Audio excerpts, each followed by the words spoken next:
Tonight's big story, police have identified a young person in connection with last night's massive blaze in Canterbury, sparked by fireworks. Homes narrowly escaped the flames and 130 people were evacuated, prompting more warnings ahead of Guy Fawkes.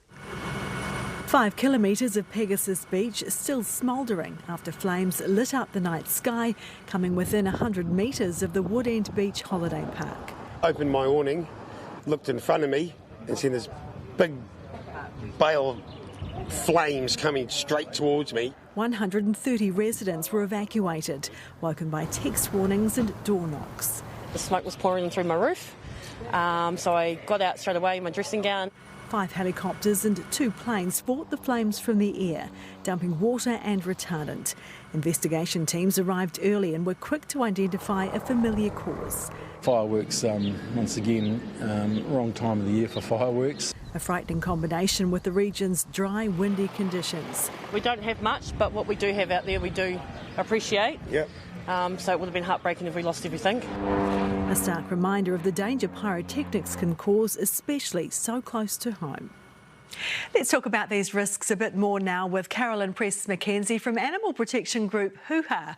Kia ora, Carolyn. Thanks very much for coming on with us tonight. The fire risk, of course, is one of the big concerns around Guy Fawkes, but also we hear a lot about animal welfare. What are your concerns there? It's just a very stressful time for animals. You've got bright lights, you've got booms, they're coming from strange different directions. The animals aren't prepared and often people aren't prepared either. So it's quite an alarming time and just very, very stressful. Do you think people are getting the message? Do you think attitudes are changing a bit around this? I'd like to think so. I think there's been an awful lot of discussion around it. Groups have lobbied, and I think community groups with social media, people are seeing the effects of Guy Fawkes. The aftermath, the horses that have run through fences, dogs that have run away, animals that have been injured and hurt. So there's a lot more awareness now. People sort of are engaging in conversation around it. So hopefully they're getting the memo that it's just not okay. Okay, so awareness, of course, is the first part, but what about action? Is there actually an animal-friendly way to enjoy fireworks, or do the two just not mix at all? It's such a strange thing to be celebrating. In general, it's probably something we don't need to be doing. But, if everyone had their heart set on a little bit of pop and sparkle, there's always sparklers. They don't bang and cause the damage that the big fireworks do. But there's also from America, there are new trends like the drone fireworks where they have sparkly drones go up in the sky and do amazing displays. So there definitely are new innovative ways to enjoy it. And I think probably if we take it away from the backyards and leave it to the professionals to do it well, that's at least going to be a step in the right direction.